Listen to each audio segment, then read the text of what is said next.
శ్రీ శివాయ గురువే నమః. శ్రీ శివాయ గురువే నమః. శ్రీ గురుభ్యో నమః. మనం గురువు గారి గురించి ఇంకో విషయం చెప్పుకుందాము. ఏమిటంటే గురువు గారు అలా అడవిలోకి వెళ్తూ ఉంటారు కదా. వెళ్ళిన తర్వాత అన్నాడు తెల్లవారుతుంది. తెల్లవారిన తర్వాత గురువు గారిని పట్టుకొని రాము అనే అతన్ని తీసుకొని గురువుగారు శివుని వెతుక్కుంటూ వెళ్తూ ఉంటారు.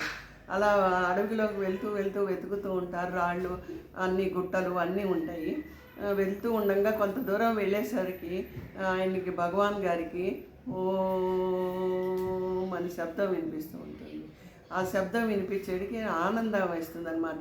ఇక్కడెక్కడో శివుడు ఉన్నాడు కనుకనే ఓంకారం అనే శబ్దం వస్తుంది అని ఆయన ఇంకా ఉత్సాహంగా వెతకడం మొదలు పెడతారు. కొంత దూరం వెళ్ళేటప్పటికి ఆ ఓం అనే శబ్దం అక్కడి దాకా వచ్చి శివుడు ఆ ఓంకారం ఆగిపోతుంది. ఇక్కడే శివుడు ఉన్నాడని చెప్పి ఆయన ఆ రాళ్ళన్నీ తీస్తాడనమాట. తీసి ఒక కర్ర పుల్ల పెట్టి ఇట్లా తవ్వబోతుండగా ఆ శివలింగం ఏమో కనిపిస్తుంది రాళ్ళు తీయగానే. అక్కడి నుంచి వస్తూ ఉంటాయి పాములు, చూడండి చెప్పలేము, ఒళ్ళు గొగరపడిచేటంత పాములు అనమాట. ఆయన తవ్వుతూ ఉంటే ఆ పాములన్నీ వస్తున్నాయి. అవన్నీ భగవాన్ శరీరం మీదకి పాకుతున్నాయి కానీ ఆయన్ని మటుకు ఏమీ చేయటం లేదు. భగవాన్ గారికి అసలు కొంచెం కూడా భయమే లేదనమాట.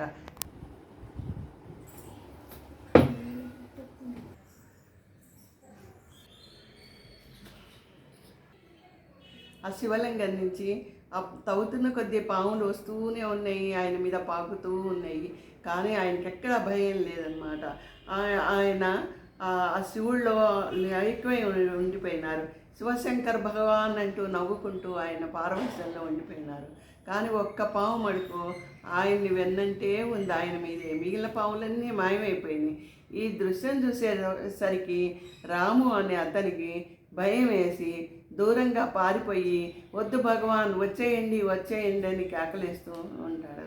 కానీ ఈయన మటుకు పారవశ్యంతో ఆ స్వయంభూ ఉన్న శివలింగం ఇక్కడ ఉన్నది అని చెప్పి ఆయన ఆ శివలింగాన్ని తవ్వి తీసి ఆయన తపస్సు చేసే స్థలంలోకి తీసుకుపోయి పెట్టుకున్నారు.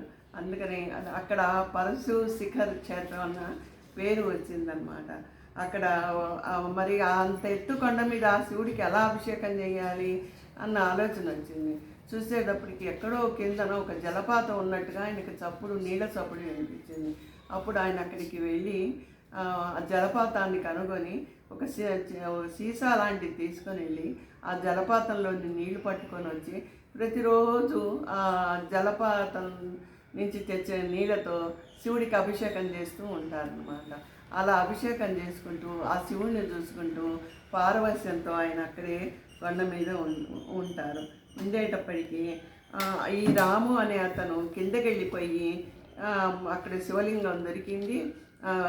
ప్రత్యక్షంగా ఆయన స్వయంభూ అయిన శివలింగం దొరికారు.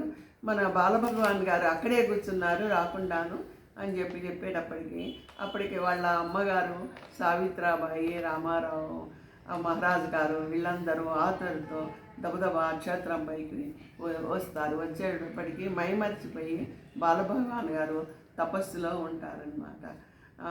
అప్పుడు వాళ్ళకి అనిపిస్తుంది ఈయన ఇంట్లో తపస్సులో ఉన్నాడు, మన కొడుకుని మనం ఎలా దక్కించుకోవాలి, ఎలా రప్పించుకోవాలి, ఈ అడవిలో ఇలా ఉండిపోతే ఎలాగో అని వాళ్ళకు ఒక మమకారం కలిగి వాళ్ళు ఆలోచిస్తున్నారు. ఆ బాలభగవాన్ని కిందకి తీసుకురావాలి అన్న తాపత్రయంతో. హరహర మహాదేవ శంభో శంకర. చూసారా, మన గురువుగారి లీలలన్నీ చాలా విచిత్రంగా ఉన్నాయి. అందరూ ఆనందంగా వినండి, తరించండి. విజయభ్రమరాంబ. నమస్కారం. ఓం నమ శివాయ.